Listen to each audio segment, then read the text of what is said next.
friends. My name is Shawne Arsenault, but you can call me Shawne. I'm a board-certified nurse coach and holistic healer, and I want to help you transform your life in a way that feels in total alignment with your heart and who you truly are. Each week, I'll be sharing with you my tips on how to become more empowered in your own wellness journey and create a vibrant, fulfilling life that reflects your values and your truth. You'll hear insightful interviews on different life and wellness topics and stories from myself and other beautiful souls who share my mission of spreading love and light in this sometimes dark world. My hope for this podcast is that you will walk away feeling inspired and more aligned in your purpose. This is your permission to get curious and lean into your intuition as we all learn and grow together. Welcome to the Aligned and Well podcast. All right, everybody, welcome back to the Aligned and Well podcast. It is Shawne here. I am so excited about today's guest. I am going to be interviewing a beautiful coach who I've known for a couple years now, almost a couple years. And it's just a really big honor to have her on the show. I'm going to be interviewing Brooke Simonson. All right. So I'll give you a little bit background on Brooke before I hand the mic over to her and let her introduce herself. But Brooke is a registered nurse, a holistic mind-body coach, a certified yoga instructor, and a trauma-sensitive somatic practitioner. And so her practice is really shifting to work almost exclusively with people moving through perimenopause, menopause, who really desire to gain the tools to not just survive, but thrive during this powerful and slightly mysterious season of life. So Brooke, thank you so much for being here with me. I'm really excited to have you. Thank you, Shawne. Is it okay if I Yeah, still call you Shawne? Absolutely. Thank you. To me, you're Shawne. It is such a huge honor to be here with you and to sharing this conversation together. Yeah. And thank you for that beautiful introduction. Yeah. Give me a little bit more of a background on you, for the people listening. I know that there's a lot more to what I shared there, so I'd love to hear a little bit more about your story. Yeah, I think as almost all of us that come to this work from a place of our own experience, a place of our own lived experience. And for me, really shifting specifically into this work of perimenopause and menopause has everything to do with me through a massive thread in my life has been loving being in this human body. And also very much so acknowledging the challenges that come with being in this human body and everything that exists in between, the beautiful, the hard, the challenging, the messy, all of it. Historically, in the work that I've done, I've almost always worked with women. Whether that is in working as a women's advocate in a women's shelter, to working in birth and postpartum as a doula, as a lactation counselor, then as a registered nurse, and then working in the world of trauma as a coach. I've always had this thread of working with women to access and be present in their body. And their body as it changes, and their body as it shows up through with resilience, their body as it shows up in illness and sickness, as their body shows up in pregnancy. And now this massive shift that women are experiencing in their body as they move through perimenopause and menopause. So there's always been this really beautiful thread that comes to now, both through my professional work and my own personal lived experience. Yeah. Wow. I love that. I love that there's always been hints of kind of who you feel most aligned to work with is women. And it's funny because I just interviewed somebody a couple weeks ago, and she's a women's health coach. But it's interesting because we were talking about cycles, and like she's a cyclical living expert. And so we were talking about just the cycles that women go through in their life, and how at every phase of life, there's this whole new like aspect to your own body that you're having to learn and get to know. And so I'm curious to know for you, like whenever you are have been working with women, what's been like the biggest challenge? Because I as a woman myself, I know that as I've gone through like these different phases of life, from now becoming like a new mom, there's so many different challenges with my body, so many different mindsets, and like ways that we look at our bodies. What are you seeing as like a pattern with the women that you work with in terms of getting to love their body and how it is Mm-hmm. right now versus how it used to be, you know? Mm-hmm. Yeah, beautiful, beautiful question. Well, I take that back actually to my long history in working with women moving through pregnancy, birth, and postpartum. Is Mm-hmm. there can be this big fear and resistance around the change Mm-hmm. in the physical body, but also the change in the wider life and world around them, right? The Mm-hmm. internal landscape, the external landscape, and those big, huge shifts, and the fear Mm-hmm. of the unknown, right? Yeah. The fear of that and resistance that can come with that. Mm-hmm. Same thing in perimenopause and menopause is that there's a lot of unknown, there's a lot of mystery, and there can be a lot of resistance Mm-hmm. to what it can be looked at as this beautiful rite of passage, as this beautiful stepping into possibility and opportunity. But because of cultural messaging, because of the lack of empowered conversations around it, Mm, there's a lot of resistance. So, you can see women really trying to do everything in their power to stop the aging process from yeah. happening, right? Yeah. Instead of going, holy smokes, I can surrender to this process in a really beautiful way. And it's not about giving up, it's about diving in with really an empowered place of a lot of grace for self and Mm. for the journey, as opposed to the resistance to it all. Because we cannot outsmart perimenopause and Nature. menopause. We Yeah. cannot outsmart Yeah. nature, right? We can't we can't work ourselves out enough at the gym or eat the Yeah. right perfect foods or have the right mindset that just stops that process. That is impossible, right? Yes. But we can move through it with a lot of grace and a lot of education, that makes the resistance kind of just dissolve and melt Hmm. away. Yeah. Oh, I like as you're speaking about this, I can sense that there's like this really deep personal connection that you have with this journey. And I'd love to hear what like your own experience has been with kind of surrendering to all of these different changes, and like what things have really helped you kind of shift that perspective for yourself of like this is a beautiful process that it's unavoidable, so how do I lean into it versus try to run away from it or stop it from happening? Hmm.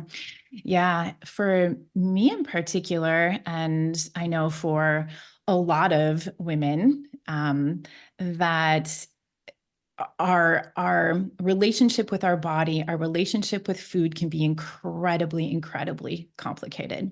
Mm, In particular, I struggled with disordered eating and body dysmorphia for a long period in the early parts of my life, high school, college, early 20s. And it actually wasn't until my first pregnancy that I was gifted this opportunity to tune into and learn from my body and go, thank you, thank you, thank you, body, instead of mm, resisting my body and how it was wanting to change its shape, right? yeah. And diet myself smaller and starve myself and exercise myself smaller. It was, holy smokes, thank you, body, thank you for growing this new life, thank you for sustaining this new life. And it Hmm. was a really, really, really powerful healing journey for me. Yeah. I learned a lot about the acceptance of my body and what it's actually meant to do, which is to sustain my life, and at the time of pregnancy, those of my boys as well in the postpartum. Hmm. Um, And then moving into now perimenopause and menopause is kind of like the other side of puberty, Yeah. right? Kind of the other side also of birth and postpartum. Mhm. A lot of those old triggers of body shaming, of body Mhm. changing without my consent, Yeah. Yeah. can come up. They can show Mhm. up. And what I've chosen to do is go, yeah, I do feel this struggle. I do sense this struggle. I know that my body is changing in ways that I don't have control over yet. Thank you, thank you, thank you, body. I've made it to this stage of life, this amazing 45 years. Mhm. And what a gift to be in this body, no matter what size it is in, right? And so thank you, body. How can I tend to you? How can I nourish you through really beautiful foods and movement and dance and lifting heavy weights and meditation and all of the things? It's that act of where can I pour the gratitude in, even when Mm. there's these little voices in the background that are like, oh, but it's uncomfortable to be moving through this process. It's uncomfortable to see my body changing in this way, to feel my body changing in this way, in all the ways that it does Yeah. in this Yeah. threshold. Oh my gosh, yeah, something came through for me as you were talking about that, and the body shaming and that internal dialogue that we as women, a lot of us tend to have growing up. I wonder what the process is to unlearn all that, right? Because like you said, you were talking earlier about the resistance and how it can feel so resistant. Like I don't want my body to change. I don't like we try so hard to externally control what our body is doing, how it's losing weight, how it's looking on the outside. And I'm curious to know, like, for someone who has a really strong, really strong story about their body and doesn't have like that deep connection, that deep love, and that deep reverence for it, like, what would be the beginning of that journey for them? Like, what would you say could open the door to allowing women to really love their body and what it's capable of doing, what it is doing for them right now? Yeah, beautiful, beautiful question. I mean, I think for some people, it starts at even just acknowledging that they have a body. Yeah, yeah, totally. Right. So first acknowledging like, yes, I do live in this body and this body is such a powerful gift.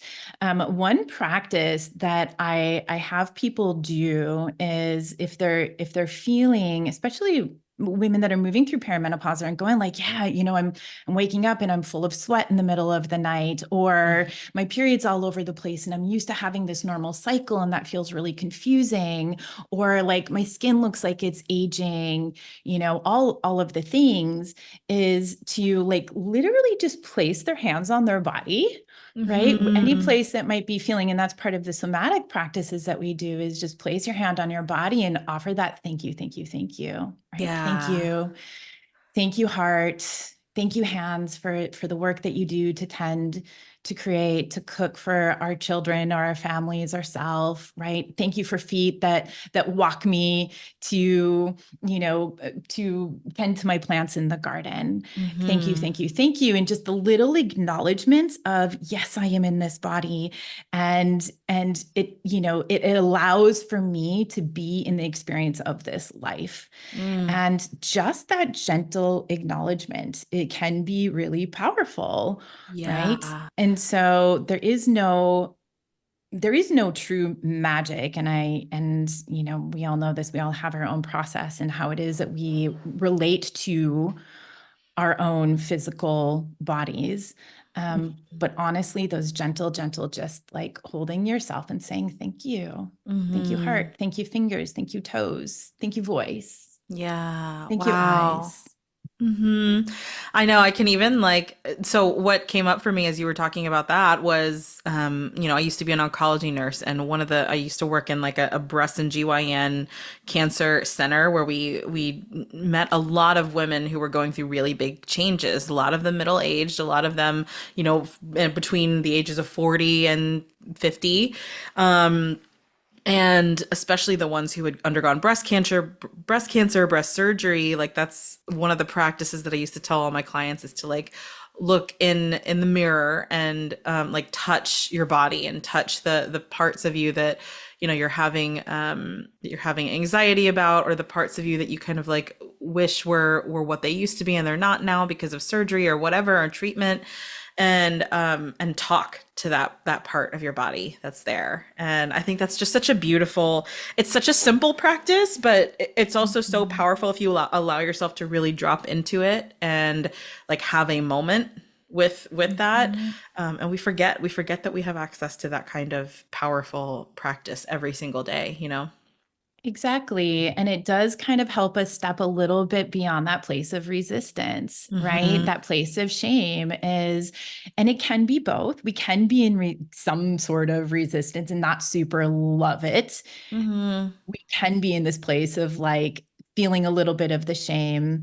That's just who we are, messy humans, and we can feel it all, Mm-hmm. right? But if we are not stepping into that place of practicing so much thanks, so much gratitude for ourselves, even in these gentle ways, then those voices win, right? The Yeah. negative, those places of the shame and the dark, they win. Mm-hmm. So I very much so encourage that daily practice of wake up in the morning and just thank you. Thank you. Mm-hmm. Touch your physical body. Touch the hips that are getting a little bit bigger. The booty that's getting a little bit bigger, right? Like touch the Mm-hmm. face that might be showing those lines. And thank you. Thank you for the laughter. Thank you for the Mm-hmm. growth. Thank you for the Yeah. softness. Mm, so good. So good. Um, yeah, I wonder, like, whenever you work with people, what do you see as the, well, I'm curious to know what has been like your favorite story of maybe somebody that you've worked with in the past, or just in your journey as a healer and a healer for women. Like, what's been your favorite story of a woman who has like really learned how to love the body that she's in and accept these changes and really like lean into the phase of life? Mm, good question. Mhm. Hmm. One of the stories that I love the most is of a woman that was feeling very disconnected from her partner Mm. as she was moving through this process. One of the things that many women that are moving through perimenopause and menopause know is that libido, that sex Yeah. drive, can really take a massive hit. Hmm.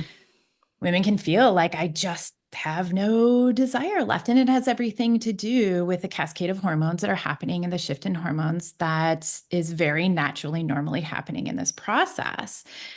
And what can show up in relationships then is this sense of disconnect. Mm. Yeah. If Yeah. they are not able to come together and feel like, sexual connection is what makes the connection. If we don't have that, then something's wrong. Yeah. And one of the women that I have been working with, um, she actually brought her partner in to say, Hmm. "Hey, like, will you talk with my partner to let them know that what I'm going through is actually really normal. It's really natural, and that there's other ways to find intimacy. There's other ways to Yeah. practice and come together in our relationship." Hmm. And having that conversation, because for a lot of partners, they might feel like, oh my gosh, she doesn't love me anymore. She's not Mm. attracted to me anymore. She doesn't want me. She doesn't need me. I'm gross, whatever it is. Hmm. When really, truly, it has everything to do with where she is hormonally and kind Hmm. of maybe some of the stuff that we were talking about around body image and that kind Hmm. of thing as well. um, and really helping to facilitate a conversation between them on this is really normal. This is and holy smokes, thank you for both of you being honest about this. Now, what can we do to talk about what does intimacy look like for now if it needs to shift, right? How Hmm. can you share in that togetherness? Partner honoring, what the woman is going through, tending to her and helping her, not shaming her, and also not taking on what is not yours, right? It's not about you, Yeah. partner, not being attractive enough, right? Come Hmm. together. How can you find the new and powerful ways of connecting? Um, And that's been a very, very, very powerful process to watch unfold. Wow. Yeah. I can imagine too how for partners, especially like if they don't have an understanding of what's going on, that it can like we all want to kind of internalize. Like I know for sure I've definitely had moments where, in my marriage where like we had misunderstandings about that, especially after immediately after having my son. And if there's a partner that doesn't quite understand like what somebody is going through physically, hormonally, in whatever stage of life they're in, it can be really difficult. So for that, I wonder if we can have like practical things here because I love the idea of normalizing as much as possible what is not normalized in society. So like for you, for any woman listening to this who is going through perimenopause or menopause and maybe feels alone, maybe feels like she's the only one experiencing whatever it is she's experiencing, she's trying to resist it, whatever. What are some things that you would like to normalize for that woman? So this honestly goes back to first starting to even have the conversations about what perimenopause and menopause is, because our Yeah, mothers and yeah. our grandmothers didn't do that. Yep. Right. So even the awareness that this is something, a woman, she might be 37, 38, 40 years old and going, I'm feeling all these changes. What's wrong with me? And not going to doctor and practitioner. And no one's saying, oh, this could be perimenopause, right? This could Mm-hmm. all be hormonally related, and no one's looking. They're like, your labs look fine, but they don't test hormones, right? And Mm. so there's a lot of just non-conversation about it. There's not, Mm-hmm. there's, and if we can't have, abundant conversation about it in the greater world, then yeah, there are going to be a lot of women that are moving through having no idea that this is actually even what she's experiencing. She Yeah. might even be feeling like, I am not attracted to my partner. Obviously, I must not be if I don't want to have sex, right? Right. Like, Right. even if she loves him to death or her, whoever her partner, like she could love her partner to death and be like, what the heck's going on? Well, it must be that something's wrong in our partnership, right? And so Mm-hmm. it starts with first just having this big, broad conversation about, yes, this is a thing. This is a real thing. What Mm-hmm. does it look like? What are the signs and the symptoms and all of that? Mm-hmm. Right. So, first, even having language for it, Yes. then having awareness around it, and then facilitating really powerful, raw conversations Mm-hmm. that can be hard to do, but are really beautiful. And so as far as partnerships are concerned and how like really practical things that they can do, number one, that is one thing that I do in my practice is have that conversation together, right? To Yeah. help give, as a registered nurse, I can give the background on kind of the medical side of it, which for some Mm-hmm. partners are like, oh, okay, I need that piece. It can't Mm-hmm. just be the emotional cognitive side to it, but the Yeah. like, tell me the medical side to this. Like, tell me what's happening. So I do a lot of that. Um, and then helping to just sit down and go, what are your questions? Right. Yeah. And then if we need to look at what does intimacy look like for now, if maybe as much, like of the sexual piece is not there, right? Mm-hmm. Can you write love notes? Mm-hmm. Can you just like offer massage and tending to? Can you spend some time reflecting on the things in your partnership throughout the years that really connect those heart threads? Mm-hmm. Right? Can you make sure that you're setting up very specific time for one another and sharing in that love and that connection, knowing that, even if there is not the more intimate stuff, that it can be actually a leveling up on an Yeah. emotional level. Yeah, which then, I mean, like, I like to think that working on other ways of connecting in intimacy like that makes the actual act of sex and like being physically intimate even more powerful whenever they are ready for that again or whenever they're in a space where they're doing that more. And oh my gosh, yeah, one thing that came through for me was the the idea that Yes, there's like a medical aspect to it. And I love that you brought that up, that you also like go through some of the medical stuff and some of the sciencey stuff versus just the emotional and just the other. Because like I think it's both. I think it's we need to have an awareness of both. And it really frustrates me that a lot of times there's a medical explanation for something. There is a like a physiological process that's going on in the background, and many women see it as a character flaw and not an Hmm. actual like thing that they can get treated for, get like support with. Uh like why do you think that is? I get super frustrated whenever I think about it because I'm noticing it in my own life too. And I've like done a lot of work with my therapist on this. But for you, like whenever you work with women, um, like are you seeing any like patterns as to why people are thinking like something's wrong with me? Hmm. Yeah. Hmm.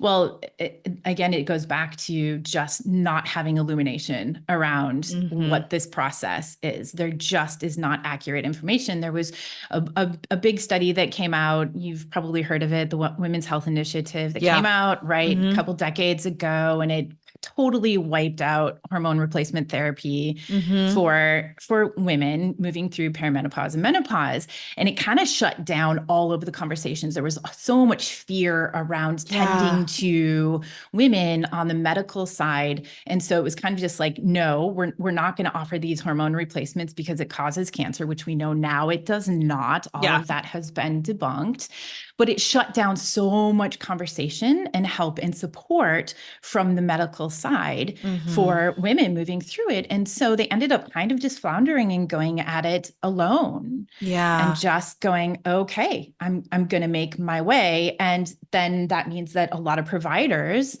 aren't trained. They haven't been trained for decades to when a woman comes into their office and is sharing symptoms and things that are going on, even if it's just anxiety, like I'm feeling all this anxiety and depression and I don't really know why. And my sex drive is gone, and providers not bringing up, well, Yeah. perhaps you are moving into perimenopause or menopause because the training has been Yeah. so deeply embedded that if I work with you in this way, it's going to cause breast cancer. Right. So Yeah. it just chopped all of those conversations off at the head. Yeah. So that's hugely why, because Yeah. there just isn't information. And I will tell you, Shawne, that it's so exciting because there is a massive shift change that is happening with that big study being debunked, Yeah. all of these providers now being trained in a new way. It's really exciting to see how the shift is happening and how the conversations are starting to happen. And for Mm-hmm. me, when I have a woman come into my practice, I really take a 360 approach, right? When she steps into my practice, I see a whole person. If Mm-hmm. she's 45 years old, I see a whole person with 45 years of lived experience Yeah. of all of the joys and the challenges and the traumas and the physical experiences, the emotional experiences, the spiritual ones, all of it, all of her experiences with the medical system, Mm-hmm. right? All of that standing in front of me and going, Yeah. and here we are now at this new threshold, this new rite of passage, this new place of unknown. Let's sit down and let's really start to dig in to how this is showing up for you, what Mm-hmm. this means to you, what you know about it, what you don't know about it. Let's get really curious and Yeah. let's take a look at this and see this as a place of possibility and opportunity, as opposed to a place of fear and resistance. And no, no, no, it's scary, scary, scary. Mm-hmm. What if it's a place of possibility and opportunity? So that's what Mm-hmm. I feel really excited about is the practice that I get to do and seeing so many others in the world around me going, okay, yep, nope, we're not afraid of the breast cancer piece anymore. At least Yeah. many providers that are newly in updated training are not. Yeah. Let's have these conversations. Let's Mm-hmm. let's start having these conversations so she's not looking at herself going, what's wrong with me? I'm Yeah. broken, something's wrong. You're not Yeah. broken. So good. Yes, exactly. I love that you brought in that holistic piece too, because it really is like a combination of all of these different parts of a person's life that we need to look at, not just one specific part, right? And I think that's the whole I mean, I'm feeling that shift in in general, like in the coaching world, in the medical world, even though I wish it would happen faster, right? Like we all wish it would happen faster. But okay, so one thing that I'd like to know is as you look at maybe like a woman that comes into your practice, right? Like, and you see the whole entire picture. Um, from my perspective, I can understand how it could be really overwhelming for a woman to like come in and like have all of these aspects of her life that she's bringing with her, and there's a potential for any aspect of her life to be like, I don't know, I'm trying to think of like the right word to say it, but like there's so much that we could dig into. Like where would you even start, one, and then two, how do we stop people from getting overwhelmed whenever we think about, okay, these are all the things that could potentially be affecting what's happening. Yeah. Like, yeah, what would be your process for that? Yeah. So as you know, as the nurse coach in me, of course, is going to start with the very basics of let's have a conversation about what your diet looks like, because there's so much stuff out Hmm. there around diet, keto, carnivore, paleo, vegan, all the Yeah. things, right? And have a really evidence-led conversation about, kind of what her diet is from her perspective, what works for her, and knowing what I know about what tends to work globally for a woman in this stage of life, and Hmm. have a really good conversation about diet, right? That's Yeah. really big. Movement and exercise is going to need to look different now than it did 2 years, 5 years, 10, 15 years ago. It has to, because of how our bodies physiologically work now. The Yeah. biology is different. The Mhm. metabolism is different. So we talk about movement practices that light her up, that feel good in our body, and then looking at how we might need to shift those so they can match to also what biologically is being demanded of her, right? Mhm. Mhm. So diet, exercise, of course, the basics of stress reduction, right? Where are the places where we can let go of the extra? What are Mhm. those? Sleep, of course, making sure that there is good sleep hygiene, those kinds of things. So, the very basics that we always look at as a nurse, right? When Yeah. we're working with educating and tending to a person, is we want to start with those things. What's working for you that you know works for you? What do you love? What do you want to keep? And where are you willing to make the shifts? And so, typically, I'll kind of go through those four places, Mhm. right? The diet, the exercise, movement, the stress, the sleep. Yeah. And then narrow it down and go, okay, looking at these, is there one thing within each of these that we can look at that you can start to shift Mhm. in these next coming weeks? Not an overwhelm, not a big shift, but Yeah. one thing, right? Like, okay, at nighttime, I am willing to not, binge on Netflix, and I'm going to put my computer down by 8:30 every night. I'm just going to do that for myself and see how that might change my sleep, Mhm. right? With Yeah. diet, I'm going to add in more protein. I'm just going to start by knowing I'm going to add in more protein, because I know and understand from talking with you, Brooke, that protein is hugely important. And so in the next couple of weeks, I'm just going to be mindful. Instead of Mhm. grabbing, a candy bar, I'm going to grab some sliced turkey and Yeah. cheese and things like that. So just small changes that we start with on the base level, the Mhm. basic basics. Yeah. As I get to know somebody, that's when we start to talk more about if there is trauma that's showing up, Mhm. if there is old body dysmorphia, body image, eating disorder, things like that, that we need to talk about. Are there challenges in, her partnership that are Mhm. showing up and causing, dis-ease in her body as well? And so we start with the basics, and then we kind of, as we go on and build trust and get to know one another more, and then we start to bring in that deeper sense of, okay, so we know that we're more than just our diet and our exercise and our stress reduction, and our sleep, right? We are Mhm. these huge emotional, spiritual beings that deserve to take up space and to have our stories heard and held, and look at how it all weaves together.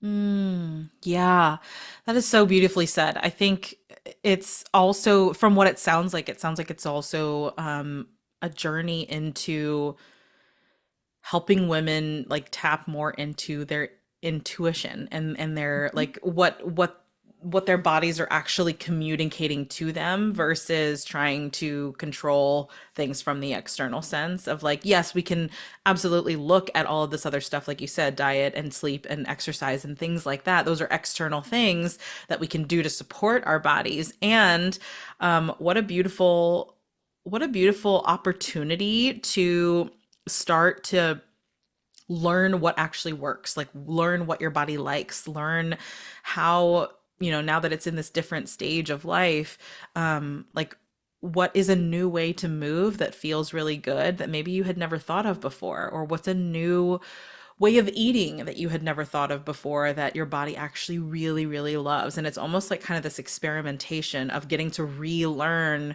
your body in this new stage versus constantly feeling like you're having to respond to changes that are like making you nervous or making you anxious or worrying you in some way.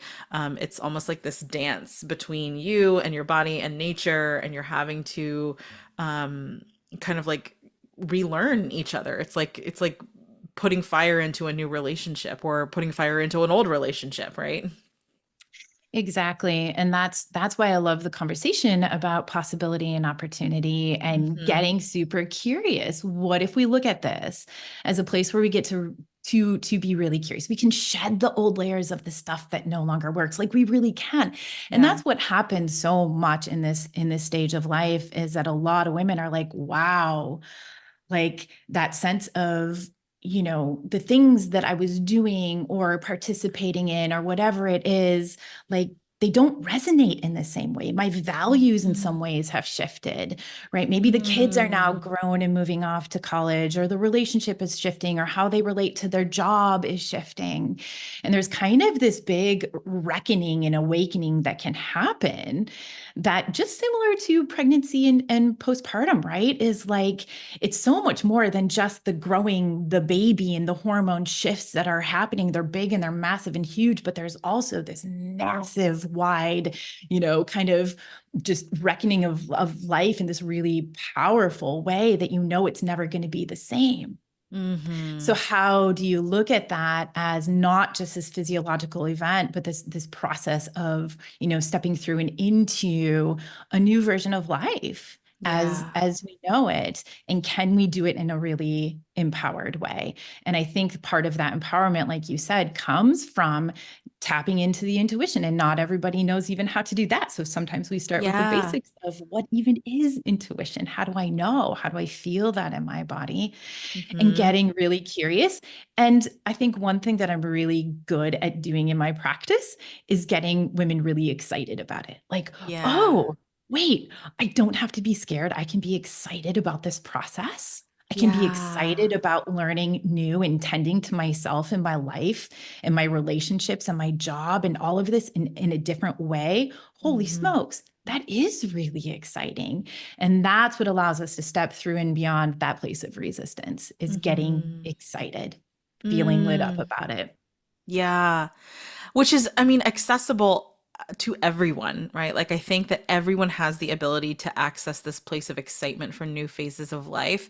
And then on the other side of it, too, I think there's also like a little bit of grief that kind of comes with letting go of another phase of life where you were operating at a certain level or in a certain way.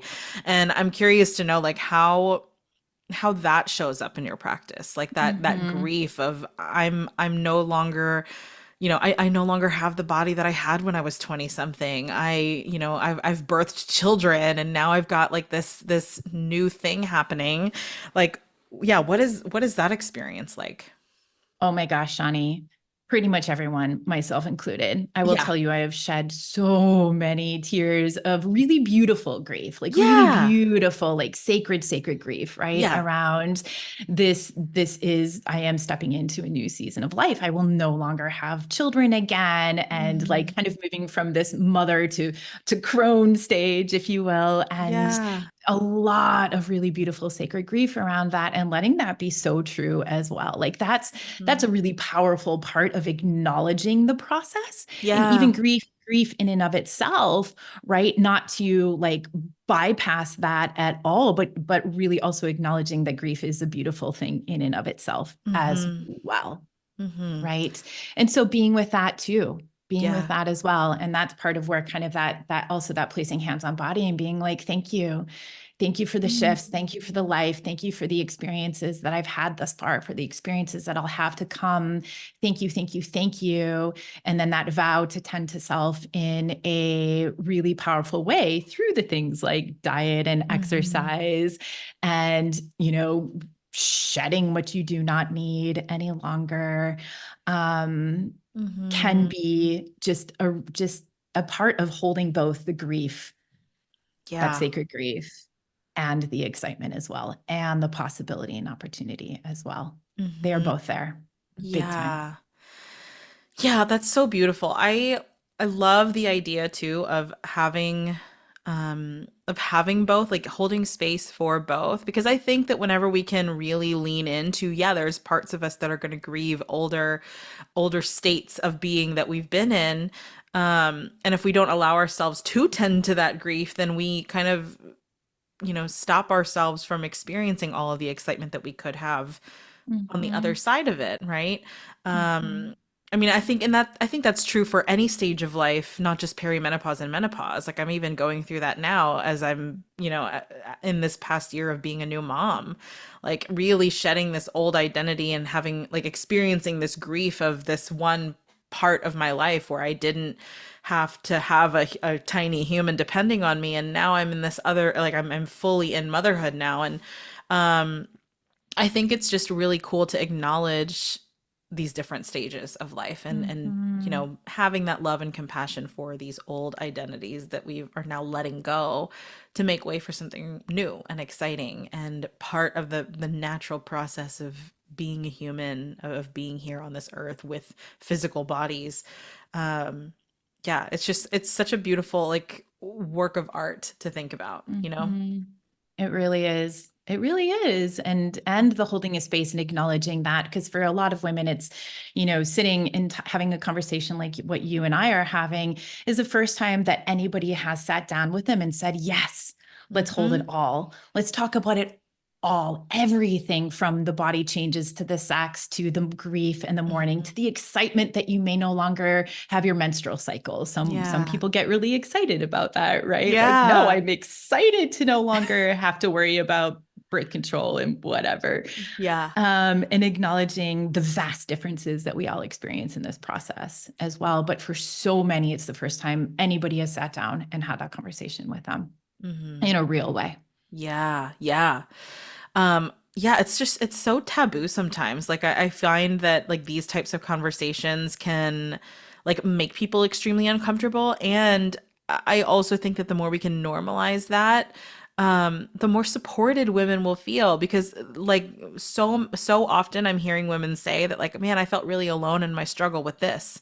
No matter what it is, right? Perimenopause, menopause, childbirth, like anything that's going on, even like young teens having their periods for the first time. Like Mhm. nobody talks about that kind of stuff. At least not super openly now. I think the conversation is getting more and more normalized now, but in generations past it was always so like, hush hush, and we all kind of like suffered silently through the changes and just like accepted that this was part of the way that we're supposed to live life. And now we're in this really cool era of like openly talking about it and really supporting and building community with other women, and finding solidarity in the fact that we are all going through these phases all at different times, but all together too. Absolutely. Yep. Yep. I've had so many women come to me in their later stages of life, in their, 60s, 70s, and being, oh my gosh, I wish so much that I would have had something like this, that people would have been Yeah. having these conversations because they weren't. And it Hmm. was really lonely and it was really scary. And all we knew that it was that if we sought help, that it put us in the line of of breast cancer, right? Yeah. That's what we were told. And so it was all just fear-based. So there Mhm. wasn't any gathering around it or real conversations about the kind of the vitality and vibrancy that we can feel. Mhm. And so that's part of why I named my business to my practice what I have, the Illuminate You Collective, is because I Mhm. do want it to be about that process of illuminating all of what this is, Mhm. right? All of the physical, emotional, spiritual, relational, all of it. And to get really honest about those conversations, to create space for people to go like, yeah, this is what's showing up and it's really, really hard, or this is what's showing up and I Mhm. really, really love this, or these are the questions that I have that I don't feel comfortable asking anybody else, right? Or, oh, Mhm. you feel this way too? Yeah. Amazing. Holy smokes. Wow, I thought I was the only one. That collective piece is really, really powerful. And I do want to also say, talking about gathering women in this space is really important, but also having partners be a part of the conversation as well. Yeah. If there is a partner, involved, that also really, it's not just this like exclusive, women only group. Yeah. Yes, we are the ones that move through it, but the people that love us are moving through it as well. And so Mhm. creating the education in the space to ask those hard questions for those that are close to us is really, really, really important too. And that's part Mhm. of the illumination process. That's part of opening conversation to Mhm. really like kind of just go, nope, this is a powerful, big reality of life. Let's get real and raw and honest about it. Yes, that inclusion I think is so important. And like you said, it's not just like, yes, because maybe women are experiencing it in their own bodies, but then like that has an impact on every other relationship in their life too, right? And so everybody else is having their own experience with it. Mhm. And it is so relevant to, yeah, not just women, but their partners, their family members, like everyone in their life. To Mhm. just be able to understand and have this sense of I hear you. I know I hear and see what you're going through, even if I don't have a lived experience to pull from. Like I can support you the way that I know how, is huge, huge. Mhm. Yeah, it's not just that mom is crabby or partner's crabby Right. and moody and just doesn't like us anymore and is just a mean person, Yeah. right? Yeah. It's literally, oh, I understand now. I understand Hmm. now. I can see now. This makes sense now. Oh, I get it. Mom, what can we do to help you? Honey, what Yeah. can I do to support you? What can I take off your back? What can I take off your load? Right? How Yeah. how can how can we be in this together so that as you move through perimenopause, as you're learning about yourself, as you're feeling the physical discomfort and or the vibrancy, wherever you fall on that line, I'm here. I want to learn with you, right? So Hmm. that is a big part of my practice too that I feel super passionate about. Wow. Yeah. And I feel like generationally too, that's helping like, break some of these patterns that we've all experienced um and teaching like the younger generations to be okay with what's happening in their Mhm. bodies as they get older and as they age. I mean, I think it's really powerful work that's just going to ripple out into generations after. And it's really beautiful to acknowledge that like this is the type of work that is having such a big ripple effect on the community and humanity as a whole. I mean, um yeah, just even thinking about that is just so cool. Mhm. Yeah. It is. It is. It's an exciting time that we're in right now of bigger conversations, more real. Yeah. Well, if there was maybe like one singular piece of wisdom or advice that you would like to give to any woman listening to this right now who might be going through perimenopause, menopause, or just like a big shift in their phase of life that they're in, Mhm. what are some like final words of encouragement or Mhm. light that you'd like to bring to them? So, specifically talking about perimenopause and menopause, one thing I would say is perimenopause is the time to start really educating yourself on what are the hormones involved, what are the hormone replacement opportunities that can be Mhm. super life changing. I'm a big, huge advocate for hormone replacement therapy Mhm. from a hormone literate provider. And I do have resources for that if people want to just go, well, how do I find one? Mhm. Um, but but really starting now in perimenopause and not waiting until menopause to start Mhm. looking at how do you address what's happening in my body from Mhm. the medical, physiological, biological perspective. Mhm. So starting now to really start to make that practice of turning inward. And one thing that I suggest to you, all of the women that come to me, is one thing we know is we need to tend to our nervous systems. We need to tend to the stress level. So every morning, 15 minutes, that's all you need to do. 15 minutes, get some sunshine on your face, Mhm. drink water, do a few little stretches and place your hands on your body and say thank you, thank you, thank you before Mhm. you do anything else, before you drink your coffee, make your lunches for your kids, get to work, Mhm. whatever it is. Even if that takes 10, you can make that 10 minutes if that's all Mhm. you have. But set aside that time and that space every single day to really touch base with you, to Mhm. give your nervous system that extra love. So you're setting the foundation for your day ahead, Mhm. and to practice that act of gratitude. Mhm. Um, those are two really big things. And then, ask the questions. Get Yeah. get curious and get bold and know that there now are so many resources, and surround yourself by people that see you, that are not going to say, you're crazy. This is all in your head. No, it's not. You are not broken. You are not crazy. Come sit with us. Yeah. Come be with us. Let's learn together. Let's move through this together. You are safe. You are heard. You are held. You are supported. We're going to talk about all of the things. Mhm. So surrounding yourself by that in this Yeah. process. Yeah. Beautiful. Beautiful. Okay, where can people find you if they want to know more? If they are, if like, I can imagine that people are either listening to this really resonating, or people are listening to this knowing someone that is coming Mhm. to mind for them. Like, where can people find you? So I have a website. It's illuminateyou.com. Mm-hmm. It's a pretty basic website at this point, but also just on Facebook.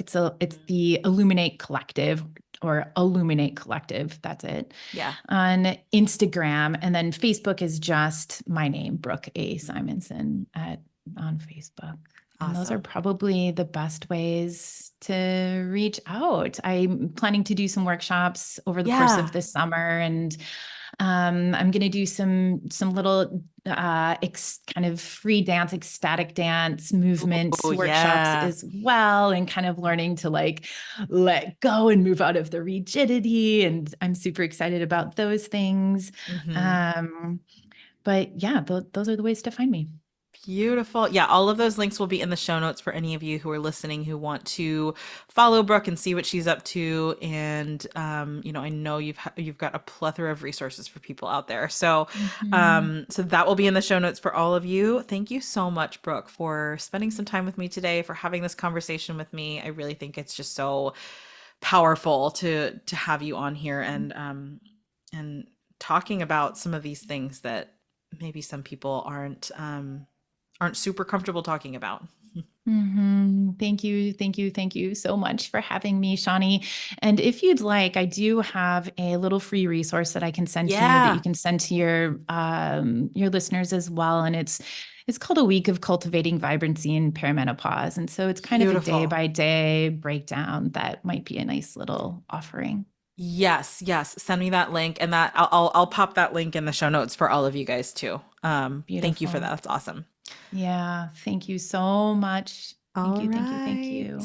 Yes. Okay. Well, I hope you guys have a beautiful rest of your week. I hope you had, a lot of insights from this episode. If you do learn anything new, if this is something that really resonates with you, please screenshot this episode and tag both of us, me and Brooke. We'd love to hear from you guys.